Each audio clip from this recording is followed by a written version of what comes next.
राज्याचे यशस्वी असे मुख्यमंत्री आदरणीय देवेंद्र फडणवीस साहेबांनी महायुती सरकारचा अर्थसंकल्प सादर केला। विधानसभेच्या निवडणुकीच्या निमित्ताने किनारपट्टीवरच्या सगळ्यात ज्या मतदारसंघाच्या कोकणातल्या जनतेला आपण महायुतीवर विश्वास ठेवून आमचे लोकप्रतिनिधी निवडून द्या आणि आम्ही कोकणातला मच्छीमारांचा असो किंवा एकंदरीत सागरी पूर्ण किनारपट्टीचा विकास करू असा शब्द आम्ही सगळ्या जणांनी तिकडल्या जनतेला दिला होता आणि म्हणून देऊ तो शब्द पूर्ण करू।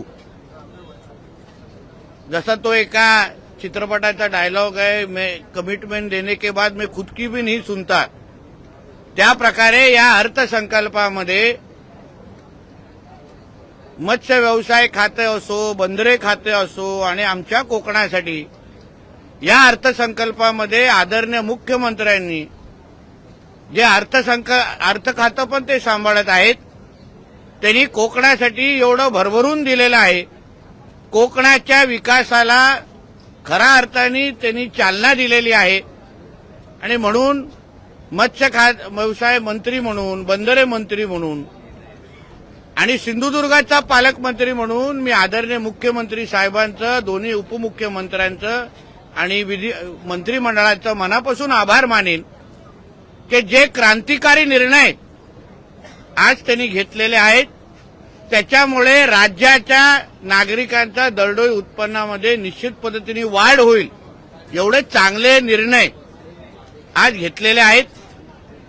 सुरुवातीला म्हणजे माझ्या मत्स्य व्यवसाय खात्याचा गेल्या वर्षापर्यंत बजेट हा 414 कोटी होता।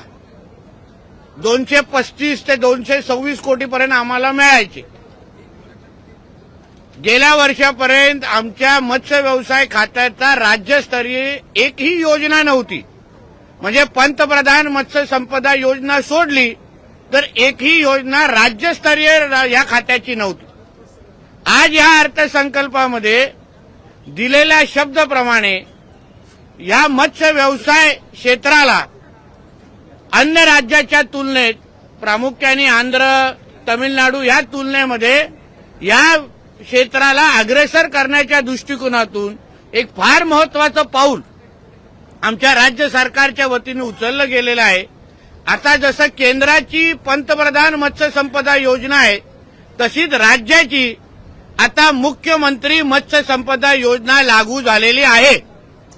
म्हणजे जो फायदा, जे लाभ आपल्याला पंतप्रधान मत्स्य संपदा योजनापर्यंत आतापर्यंत मिळत होते तसेच किंबहुना त्याच्यापेक्षा जास्त लाभ आता मुख्यमंत्री मत्स्य संपदा योजनाच्या माध्यमातून राज्याच्या मच्छीमार समाजाला मिळण्यासाठी मार्ग मोकळा झालेला आहे। गेल्या वर्षी 414 असलेला आमच्या खात्याचं बजेट हे ह्या वर्षी 1024 कोटीपर्यंत आज नेलेला आहे आणि याचा थेट फायदा राज्याच्या उत्पन्नावर होणार आहे। मत्स्य शेतीमध्ये किंवा मत्स्य उत्पादनामध्ये वाढ हा जसा आंध्रमध्ये, तामिळनाडूमध्ये, केरळमध्ये त्या राज्याच्या विकासामध्ये फार मोठ्या प्रमाणामध्ये झालेला आहे, तसाच फायदा येणाऱ्या काळामध्ये आपल्या राज्यामध्ये मत्स्य उत्पादन वाढल्यामुळे आपल्या राज्याचं दरडोई उत्पन्न आणि राज्याच्या उत्पन्नामध्ये पण निश्चित पद्धतीने वाढ होईल। मत्स्य समाजामध्ये, मच्छीमार समाजामध्ये ना आर्थिक सक्षम करण्याच्या दृष्टिकोनातून निश्चित पद्धतीने हे एक महत्वाचं पाऊल आज या अर्थसंकल्पामध्ये उचललं गेलेलं आहे। त्याचबरोबर जलवाहतुकीच्या संदर्भात म्हणजे मुंबईला जलवाहतुकीने जोडण्याचा जो काही प्रयत्न किंवा जी काही घोषणा आम्ही वारंवार करत आलेलो आहे त्यासाठी या अर्थसंकल्पामध्ये 6,600 कोटीची तरतूद केलेली आहे। याचा अर्थच एवढा आहे की मुंबई वॉटर मेट्रोचा मार्ग मोकळा झालेला आहे। लवकरच जशी आपण मेट्रो मुंबईच्या एका भागातून दुसऱ्या भागापर्यंत जातो तसंच मुंबई वॉटर मेट्रोच्या माध्यमातून येणाऱ्या काळात आपण मुंबईला जोडण्याचं काम आदरणीय मुख्यमंत्री साहेबांच्या दूरदृष्टीमुळे आपण करणार आहोत. त्याचबरोबर मरीन क्लस्टरमुळे आंध्र प्रदेश, तामिळनाडू सारखे असंख्य राज्य विकसित झालेले आहेत. मरीन क्लस्टरची पण घोषणा या अर्थसंकल्पामध्ये आदरणीय मुख्यमंत्री साहेबांनी इथे केलेली आहे.